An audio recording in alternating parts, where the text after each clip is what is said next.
Então é o seguinte, sobre,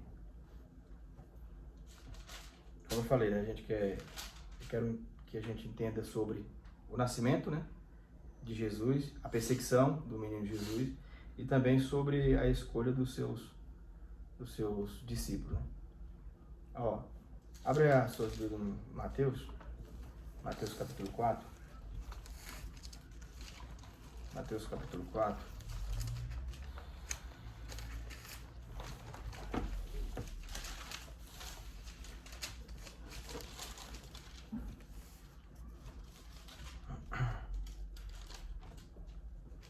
Deixa eu marcar aqui. Lucas. Ó, Mateus capítulo 4. Achou aí? Capítulo 4. Vai dizer assim, ó. Bem no capítulo 3, versículo 13, vai dizer que depois que ele foi batizado, aqui ele foi batizado por João Batista, né? Aí no capítulo 4 vai dizer, a seguir foi Jesus levado pelo Espírito Santo ao deserto para ser tentado pelo diabo. E depois de jejuar 40 dias, 40 noites, teve fome. Isso aqui a gente leu na outra vez, né? Uhum. Então, Jesus volta para a Galileia. E aqui já, versículo 18 vai dizer assim, ó. Caminhando junto ao mar da Galileia, viu dois irmãos, Simão, chamado Pedro, e André, que lançavam a rede ao mar, porque eram pescadores. E disseram, vinde após mim, e eu vos farei pescadores de homem. Então eles, deixando imediatamente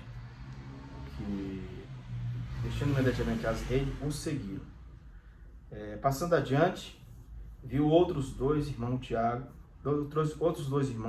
filho de Zebedeu, e João, seu irmão, que estava no barco, em companhia do seu pai, consertando as redes, e chamou. Então eles, no mesmo instante, deixando o barco e seu pai, o seguiram. Então aqui nós vemos que Jesus já está, depois de descer do monte, ele vai começar a escolher os seus discípulos, né? E aqui começa-se o quê? Jesus começa a recrutar os seus discípulos para futuramente ele disciplinar, ou seja, ele ensinar todos esses discípulos para depois do seu chamado, depois que Jesus concluiu o seu chamado aqui na terra, passando os 3 anos de ministério de Jesus, para esses discípulos fazer o quê? Esses discípulos dar continuidade ao ministério de Jesus. Amém? Ou seja, onde a gente vai lá na frente falar sobre a igreja primitiva. Agora nós vemos aí, abre aí em Lucas. Lucas capítulo 6.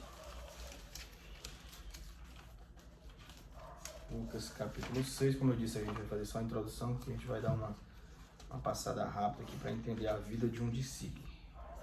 Que, na verdade, esse discípulo, pelos alguns estudiosos, ele foi meio que tinha a idade parecida entre, vou falar sobre a idade dos 3 era parecida, que ele tinha praticamente a mesma idade de Jesus e praticamente a mesma idade de João Batista, que é os 3 que a gente vai comentar sobre isso. Então, Lucas 6, capítulo 12, vai dizer o quê? Naquele dia, retirou-se Jesus para o monte a fim de orar, e passou a noite orando. Quando eu falar assim, passou a noite, vocês concluem, se você estiver no mesmo... E quando amanheceu, chamou a si os seus discípulos, e escolhera 12 dentre eles, aos quais deu também o nome de apóstolos. Entendeu aí? Entendeu, né? Então você disse que nem todos os discípulos foram apóstolos. Então aqui a Bíblia está dizendo o quê? Que os discípulos que ele escolheu, ele também deu o nome de apóstolos. Eu falei que nem todos os discípulos foram apóstolos, porém todos os apóstolos foram discípulos. Justamente. Aí, veja bem, quando Jesus se manifesta para Paulo, que perseguia a igreja, ele apareceu para Jesus no caminho de Damasco. Entendeu? Ele recebe um chamado ali, recebe a presença de Deus tão forte que ele, na verdade, é como se fosse um apóstolo que não andou com Jesus. Um apóstolo que foi tido depois, mas Jesus apareceu para ele. Entendeu? Ele foi um apóstolo que não foi discípulo, não foi discipulado por Jesus. Não andou com Jesus, não foi ensinado por ele, mas Jesus apareceu para ele, se manifestou para ele, falou que ele era um instrumento na mão dele, e ele foi um dos maiores autores das cartas ao qual a Bíblia vem nos mostrar aqui, as 13 cartas de Paulo, entendeu? 13 cartas essa com 3 cartas pastorais, né? Que é 1º e 2º Timóteo e Tito, né? Então, ele foi um dos maiores instrumentos aqui que Jesus separou para o apostolado. Ai de nós se não fosse Jesus ter separado o apóstolo Paulo para nos ter um conhecimento que ele nos deixou aqui, escrevendo as cartas para as igrejas, edificando igreja, viajava em viagem missionária, abrindo igreja, e aí dando continuidade ao ministério de Jesus e à igreja primitiva nesta terra. Amém? Então, no versículo 12, do 6, versículo 12, aí estão os nomes dos discípulos, de todos eles. Vocês podem ler aí? Tá. Oxi, você também tem que participar. Lê aí Simão, a quem acrescentou o nome de Pedro. Qual que é, amor? Lucas 6. O 6,14, né? 6,14. Tá. Lê aí.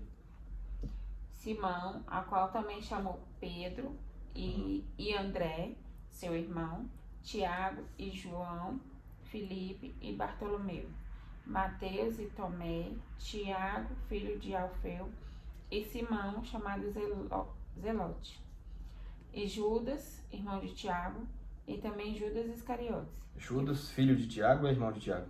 Judas, irmão de Tiago, e também Judas Iscariotes, que foi o traidor. Na minha Bíblia está assim, Judas, filho de Tiago, e Judas Iscariote é o quem traiu, foi o traidor, né? Sério, filho? Também. Tá filho. A minha tá filho. Meu tem irmão. Ixi, e essa aí? Tá só escrito Judas. Então, os apóstolos foram 2 Judas e 2 Tiago. É porque tem o Judas, o Judas filho de Tiago, né, que não era o filho de Zebedeu, porque Tiago, tem 2 Tiago, tem o Tiago, filho de Zebedeu, irmão de João, e tem o Tiago, que na minha Bíblia está dizendo que é Judas, que é o filho de Judas, né, ou que Judas é filho dele. Mas enfim, então aqui foram 12 pessoas. Agora, sobre o que a gente vai... Então, aqui quando vem a finalizar o ministério de Jesus, quando Jesus ele vai finalizar quando ele finaliza o seu ministério, depois dele ensinar, depois dele trabalhar com seus discípulos, discipular eles, ensinar como se deve andar, passar todas as coordenadas para ele. Então aqui nós vemos que um traiu, né? Quem foi o traidor? Judas Iscariote, traiu Jesus. Então, se Jesus separou quem? 12 pessoas, 12 discípulos, para que completasse a obra com os 12 discípulos, ele precisava de mais? Por quê? Porque um se perdeu e tinha ficado 11, certo? Então, lá em Atos dos Apóstolos, a gente vai ver o quê? Que os apóstolos, antes da descida para você ver o tanto que as coisas são perfeitas, as coisas de Deus, elas são perfeitas. Então, para você entender, antes da descida do Espírito Santo, nós vemos que eles não queriam que as coisas ficassem perfeitas. Eles disseram, não, vamos colocar alguém nesse ministério, ou seja, nós precisamos de mais uma pessoa para fazer com que o ministério se complete, o número de pessoas que Jesus escolheu se complete. Então, o que acontece? Eles escolhem... Por que o número 12? O número 12 é algo específico de Deus, né? Entendeu? Aí ele vai dizer assim, então vamos escolher alguém para que Jesus chamou 12. Um se perdeu, a gente vai escolher uma pessoa, orar ao Senhor para essa pessoa fazer parte do ministério a qual Jesus escolheu. Aí então vem aqui a escolha de quem? Em Atos capítulo... Vê aí, abre em Atos capítulo 1 aí. se vocês, cada um tivesse uma canetinha, seria bom para anotar aqui mesmo. Na verdade No nome dos discípulos, era para você já estar aí, ó, frisando o nome de baixo, assim, ó, grifando o nome de baixo, que aí ficaria mais fácil. Atos capítulo 1, verso 15.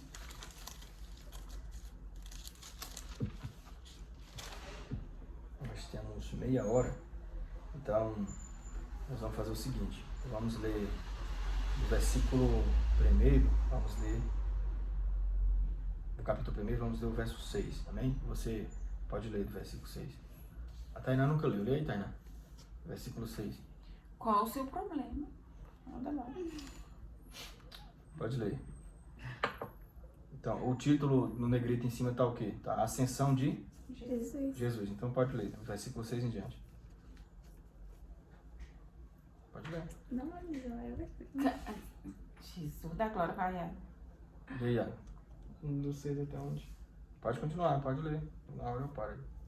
Então os que estavam reunidos lhes perguntaram: Senhor, será este o tempo em que o restaures o reino de Israel? Respondeu-lhes: Não vos compete conhecer tempos ou épocas que o Pai reservou pela sua exclusiva autoridade, mas recebereis poder ao descer sobre vós o Espírito Santo, e sereis minhas testemunhas, tanto em Jerusalém como em toda a Judéia e Samaria, e até os confins da terra. Ditas estas palavras, foi Jesus levado às alturas, e vista deles, e uma nuvem o cobriu dos seus olhos. E estando eles com os olhos fitos no céu, enquanto Jesus subia, eis que 2 varões vestidos de branco se puseram ao lado deles. E lhes disseram: Varões galileus, por que estáis olhando para as alturas? Esse Jesus que dentre vós foi assunto ao céu, virá de modo como vieste a subir. Então voltaram para Jerusalém do monte chamado Olival, que dista daquela época, tanto como a jornada de um sábado, quando ali entraram e subiram para o cenáculo, onde se reuniram Pedro, João, Tiago, André, Filipe, Tomé, Bartolomeu, Mateus, Tiago, filho de Alfeu, Simão e Zelote, Judas, filho de Tiago. Todos estes perseveravam unínimes em oração com as mulheres, com Maria, mãe de Jesus, e com os irmãos dele. Sim, tá aí. Pois bem, aí no 15 vai dizer assim, ó. Então aqui nós vemos que, só para explanar o que ele leu, o que acontece?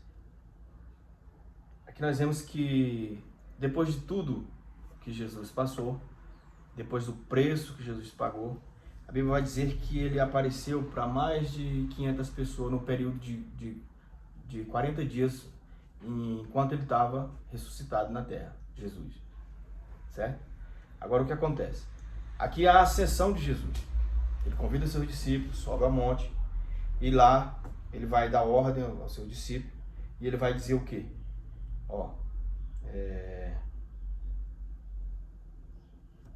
Vou ler bem aqui em Lucas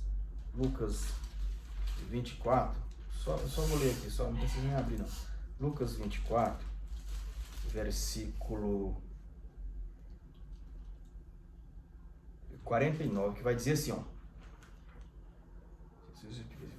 Eis que envio sobre vós a promessa do meu Pai. Permanecei, pois, na cidade, até que do alto sejais revestido de poder. Aí que nós vemos a inserção de Jesus também aqui nos versículos seguintes. Aí aqui nós já vemos o quê?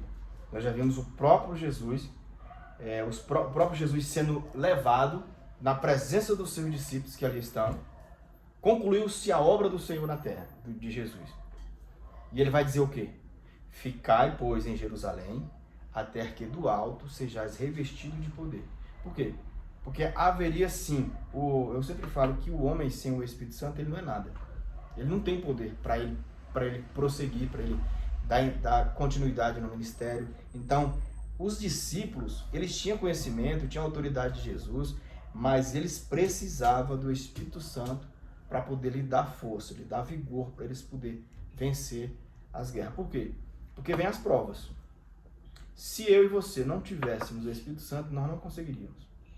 Se o Espírito Santo, a terceira pessoa da Trindade, não estivesse na terra para alavancar a igreja, para conduzir a igreja, nós não avançávamos, nós não prosperávamos, nós não saíamos do lugar.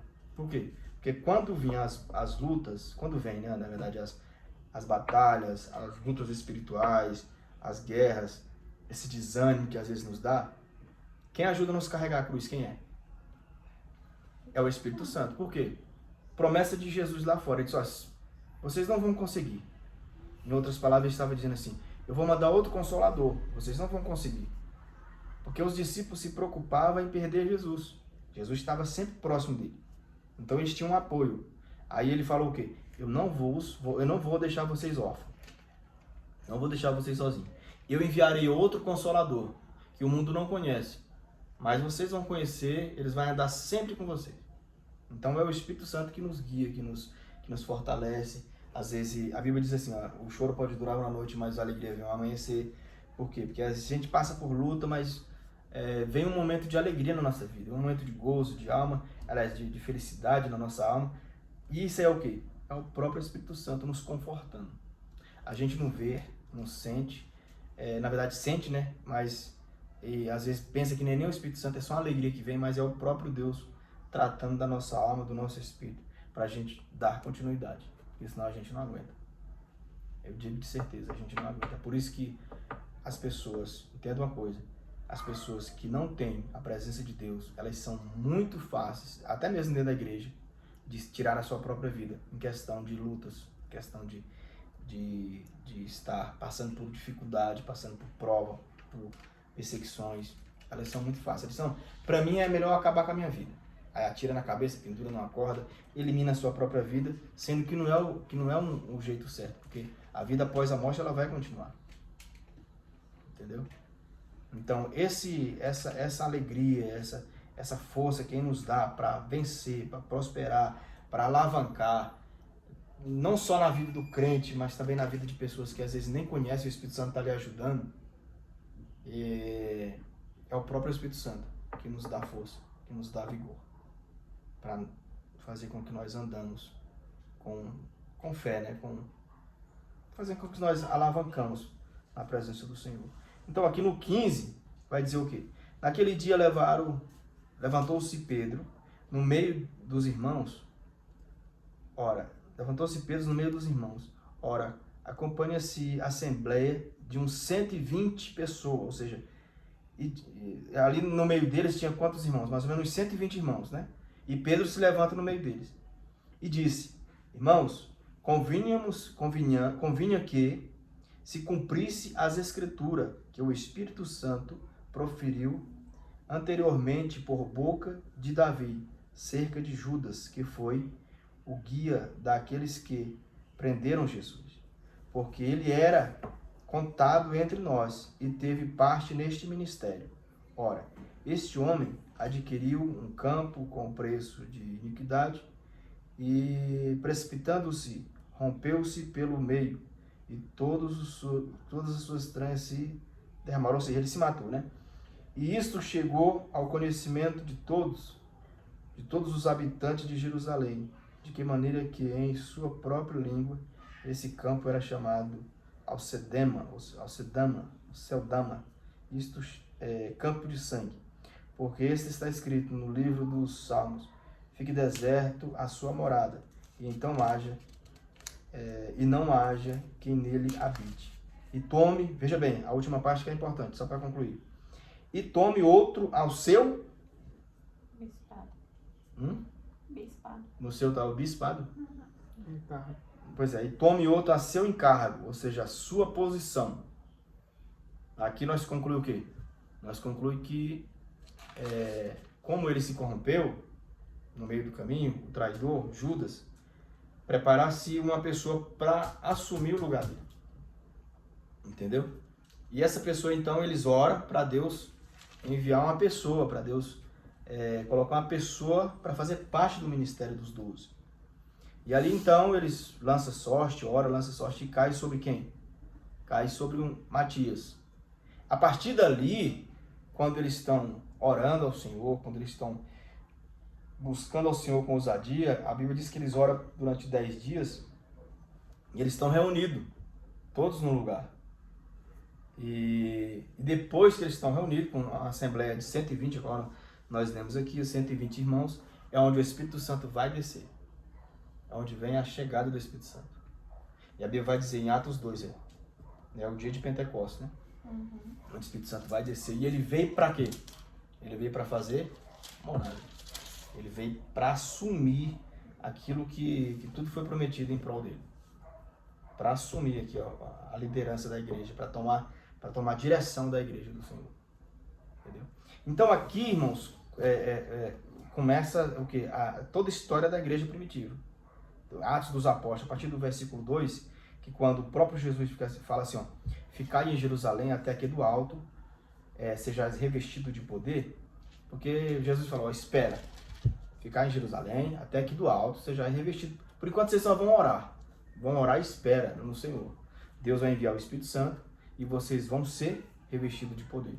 Automaticamente, aí sim vocês vão dar continuidade no chamado de vocês, na igreja primitiva, no que eu coloquei para vocês fazerem. Entendeu? Aí então começa toda a história da igreja primitiva, contando aqui de Atos dos Apóstolos, onde nós vemos que o povo vão falar em outras línguas, né? Vão ser cheios do Espírito Santo. Alguém vai pensar que o povo está embriagado. Pedro se levanta e dá um discurso, fala que isso aí já foi prometido por Deus. Um outro dia a gente leu sobre isso, sobre Joel capítulo 2, verso 28, sobre o derramamento do Espírito Santo na terra, que já era a promessa de Deus lá atrás, entendeu? Jesus confirmou essas coisas e enviou o Espírito Santo para conduzir a igreja. E aqui começa a história de toda a igreja primitiva. Entendeu? Depois de Jesus já ter ido embora. Depois de Jesus ter... Veja bem, deixa eu concluir aqui só. A exceção de Jesus. Então, você leu que o anjo apareceu. O anjo apareceu, estava lá, os 11 discípulos, né? Estava Jesus despedindo deles. Creio que Jesus abraçou eles, beijou, e ele estava ali todo feliz, animado, e de repente ele sendo levado. Jesus sobe na presença deles. Eles ficam atônitos vendo aquela imagem tão maravilhosa, aquela nuvem cheia de glória encobrindo Jesus e levando. E eles ficam maravilhados com aquilo. Eu acredito que não é natural o cara ver um negócio desse, né? Então, aí aparece quem? Aparece 2 varões do lado dele, 2 anjos. E fala assim para eles, varões Galileu, esse Jesus, veja bem, esse Jesus que vocês vê subir, da mesma sorte, da mesma maneira, ele vai voltar. Entendeu? Ele vai descer, ou seja, ele vai vir para buscar vocês. Então não se preocupa, vão fazer a obra do Senhor. Ali a Bíblia diz que eles saem o quê? Eles voltam para Jerusalém maravilhados, com aquela cena feliz. É um dia de viagem que eles voltam do monte. Então eles vão para Jerusalém já obedecendo o que Deus mandou. Ficai, pois, em Jerusalém, até que do alto sejais revestidos de poder. E eles passam, então, 10 dias em propósito de oração. Ali está as mães de Jesus, as mulheres, as pessoas que assistiram Jesus, as mulheres que cuidavam de Jesus, que ajudaram o ministério de Jesus, juntamente com as Maria, com a mãe de Jesus também, e também e muitas pessoas, em torno de quanto? Ali tem os discípulos, mais 120 irmãos. Em torno de uma assembleia de 120 irmãos. Pessoas convertidas. Agora eu te falo, Jesus apareceu para mais de 500 pessoas. No período de 10 dias, muitos se afastaram, se desviaram, ficaram distantes, mas só permaneceram firmes em oração, 120 irmãos. 120 irmãos. Aí quando o Espírito Santo batiza os 120, de uma vez só. E aí começa-se a alavancar a igreja primitiva. O povo cheio do poder de Deus, cheio de vigor, cheio de vontade, cheio de unção e autoridade. Por quê? Porque aqui nós vemos que no capítulo 3 de Atos, a autoridade deles, Deus deu tanto poder para eles que enquanto tá um coxo lá na beira do templo, na porta formosa, esperando uma esmola, o que é que Pedro faz? Pedro dali ele vai chegar e diz, ó, eu não tenho nada. Eu tava na igreja orando agorinha. Aliás, e eu tô voltando para cá pro templo para orar de novo. Então, o que acontece? O que eu tenho, eu te dou, é Jesus. Você quer? Levanta-te e anda. E assim o cara levantou, curado, pronto, e entrou na igreja glorificando a Deus. Entendeu? Não precisou de mais esmola de ninguém. Então aqui nós vemos o quê? O poder que há, o poder que Deus deu nos discípulos através do Espírito Santo. Aí quando nós vemos a história de Matias, que também vai morrer apedrejado, a qual teve até um culto, né, voltado para esse tema, que ele, a cena apedrejada, quando ele está em processo de morte, ele olha e vê o tempo, aliás, o Cordeiro, o próprio Jesus, ao lado do Pai. Entendeu? E ele não julga ninguém. Ele só olha para o Pai. A visão que ele tem é só de Jesus. Entendeu? Agora, aí vem si, a gente vai fazer como é que chama? Um estudo mais profundo sobre a vida dos discípulos que foram martirizados. Entendeu? O que é o martírio? Você sabe o que é martírio? O martírio eles pagaram um preço, ou seja, eles foram mortos. Pedro, o que aconteceu com Pedro? Pedro foi quiseram crucificar Pedro, o que ele fez? Quiseram crucificar Pedro do jeito de Jesus. Ele disse, não, eu não sou digno de ser crucificado igual ao meu mestre. Me coloca de ponta cabeça. Aí ele foi crucificado de ponta cabeça. Entendeu? Aí alguns foi flechado, outros foi degolado. Cortado ao meio. Paulo foi degolado, cabeça no cepo. E aqui, ó, espada desceu para a cabeça dele. Então, a gente pode colocar para eles o estudo do Missionários da Verdade sobre os mártires. O feed, aquele vídeo é tremendo. Uhum. Eu vou ver se tem lá ainda na biblioteca. Tá. Um vídeo sempre é bom para ajudar a clarear a nossa visão, né? Para vocês verem, porque às vezes a imagem ela não consegue a gente entrar mais. Isso, do que só falando, né? É por isso que hoje a gente está muito facilitado. Para você aprender, veja bem, para você aprender sobre a Bíblia, tá muito fácil. Por quê? Porque tá tudo desenhado, tá tudo gravado, vídeo, tem muito conteúdo bom na internet e a gente pode absorver tudo isso aí, entendeu? E outra coisa, a gente vê de tudo e absorve aquilo que vai nos edificar, entendeu? E tudo que se trata da palavra de Deus, a gente tem que colocar como conhecimento, né? Absorver como um conhecimento a mais. Então o martírio foi o quê? O martírio foi a execução dos apóstolos que estava sendo perseguido. Teve uma perseguição na igreja primitiva. O apóstolo Paulo ele foi um dos maiores perseguidores da igreja, entendeu? Ele matava, ele chegava nas sinagogas, nas igrejas, ele escorraçava todo mundo, espancava no meio da rua e dava ordem mesmo. Ele foi pedir cartas para executar, buscar o povo, trazer preso, e quem não quisesse vir preso ele matava. Foi no caminho de Damasco que Jesus teve um encontro com ele. No cavalo. E que dizem que ele estava no cavalo. Não posso afirmar porque a Bíblia também não. Mas como eu falei, né? Eu absorvo todo tipo de informação. Então a gente não pode criticar nenhum nem outro, nem dizer o certo é esse, porque nós não temos o certo. Nós temos o que a Bíblia diz, certo? Então o que acontece? Se ele estava num cavalo ou não, a Bíblia diz que ele caiu. E quando ele caiu, o que que Jesus fala? Jesus fala, Paulo, Paulo, ou seja, Saulo, Saulo, por que me persegue? Ele cheio de ira e de repente ele já cai cego. Aquela luz clareia em volta dele e o próprio Jesus vai se manifestar para ele, vai falar, Paulo, Paulo, por que me persegues? Aí ele, quem és tu, Senhor? Pode ver, ó. O camarada está lá cheio de marra e ele vai dizer, quem és tu, Senhor? Esse aqui é muito forte. Quando Jesus fala assim, eu sou Jesus, ou seja, todos que perseguem a igreja está perseguindo quem? Está perseguindo o próprio Jesus até hoje. Entendeu? Por isso que Jesus fala assim, ó, que o nosso galardão por ser perseguido, os crentes naquele tempo morriam com júbilo, com alegria. Por quê? Porque ele estava sendo morrendo por causa da obra do Senhor, por causa de Jesus, por causa do nome do Senhor. Entendeu? Então eles se alegravam com aquilo, porque é motivo de muita alegria você chegar no céu, ser morto, perseguido, por conta do nome do Senhor, entendeu? Porque isso aqui é algo passageiro. Nós somos alma vivente, espírito vivente, nós vamos ter uma vida depois daqui, nós temos uma vida depois daqui. Esse corpo cair aqui, a gente já está pronto para a próxima jornada aí, que é a vida após a morte, entendeu? E é tão real como isso. Então, às vezes tem gente que não vai acontecer nada, é só um vento e isso, vou mandar ele voando igual uns Então, alma resumindo. penada, igual muitas pessoas falam.